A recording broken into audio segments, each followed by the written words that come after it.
네, 안녕하세요. 화요일의 남자 이상화 세무사입니다. 자, 2024년도 7월 25일 날 2024년도 세법 개정안이 전격 발표되었습니다. 이번 세법 개정안이 공지가 되자마자 확인을 해봤는데 너무나도 중요하고 흥미로운 내용들이 기존보다 아주 많이 포함이 되어 있어서 매우 놀랐던 상황이 됩니다. 그래서 이 세법 개정안 내용을 가지고 영상을 준비하게 되었는데요.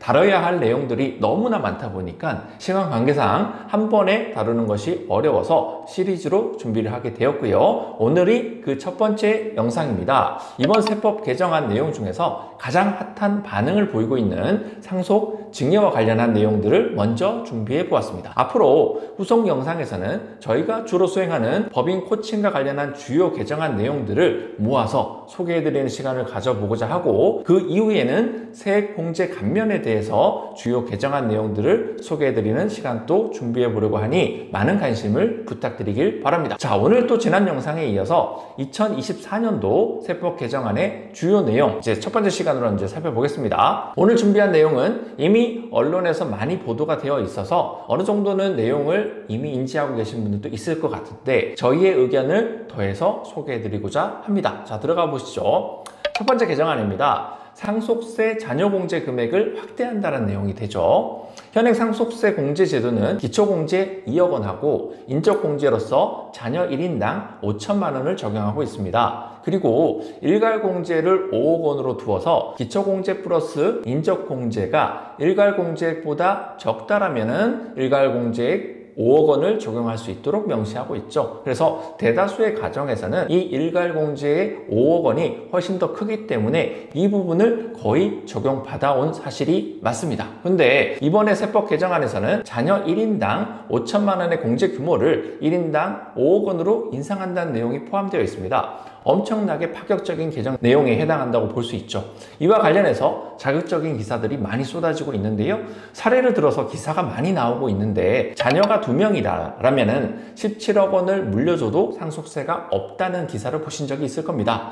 이에 대해서 간략하게 설명을 드리자면 기초공제 2억 원이 있다고 말씀을 드렸죠. 거기에다가 자녀가 2명이면 인적공제 각각 5억 원씩 해서 10억 원의 공제를 받을 수 있고요. 배우자가 있으시다라면 배우자 공제가 최소한 5억 원을 받을 수가 있습니다. 그러면 2억 플러스 5억 플러스 5억 플러스 5억이기 때문에 총 17억 원이 공제가 되어서 상속 재산이 17억 원인 경우에는 세금이 안 나온다라는 계산이 도출됩니다. 요새는 수도권에 아파트 한 채만 가지고 있어도 자산 규모가 10억 원을 훌쩍 넘어가는 경우가 많기 때문에 현재의 자산 가치를 고려해 봤을 때 이렇게 바뀌는 게 당연하다라고 말씀하시는 분들이 분명히 있을 것 같습니다.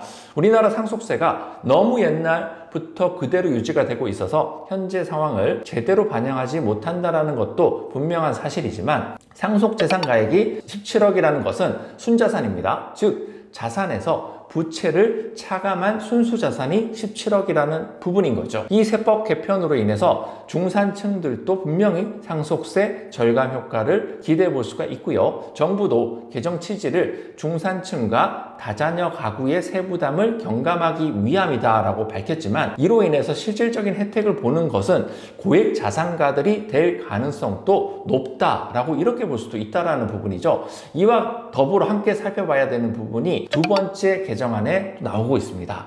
상속증여세 최고세율 및 가세표준을 조정한다는 내용에 해당을 하게 됩니다. 개정안 내용을 살펴보면 현행 상속증여세 최고세율은 가세표준 30억 초과분에 대해서 50%의 세율을 적용하고 있었는데 이 최고세율의 구간을 삭제하고 가세표준 10억 초과분에 대한 40% 세율을 최고세율 구간으로 바꾸겠다라는 내용에 해당을 합니다.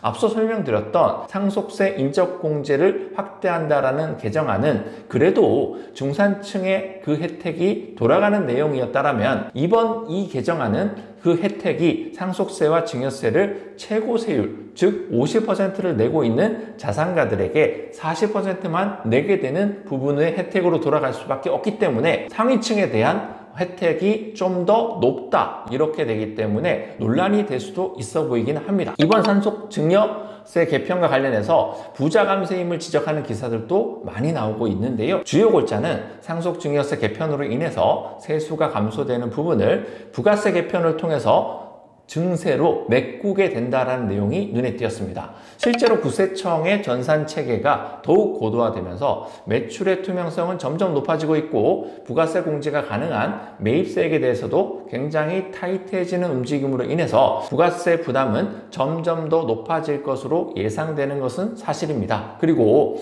이번 세법 개정안에서도 부가세 계산 시에 세액 공제를 해주는 대표적인 항목인 신용카드 매출 전표 등 발행세액 공제율을 줄이겠다고 하니 이래저래 개인 사업자들의 부가세 부담은 더욱 늘어날 것으로 보인다라는 부분이죠. 저희도 고액자산가들의 재산 이전 및 상속세 절세 솔루션을 많이 진행하고 있는데 이번 세법 개정안이 통과가 된다면 앞으로 세우게 되는 플랜에 있어서도 변화가 필요한 만큼 예의주시하고 있습니다. 물론 이번 세법 개정안이 통과되기 위해서는 앞으로 여러 절차가 더 남아있기 때문에 실제 개정으로 이어질지는 좀 더 지켜봐야 할 것 같습니다. 세 번째 내용이 해당을 합니다. 가업상속공제 중에서 사업 무관 자산의 범위를 조정한다는 내용에 해당을 합니다. 가업상속공제에 따른 공제 금액을 결정함에 있어서 사업 무관 자산이 총 자산에서 차지하는 비율만큼 공제액에서 차감이 되기 때문에 가업상속공제의 효과를 극대화하기 위해서는 사업 무관 자산의 비율을 사전에 체크해서 줄여가는 과정을 보완해 가는 것이 매우 중요합니다. 상증세법에서는 사업 무관 자산의 범위를 열거하고 있는데요. 현행 규정으로서는 비사업용 토지 등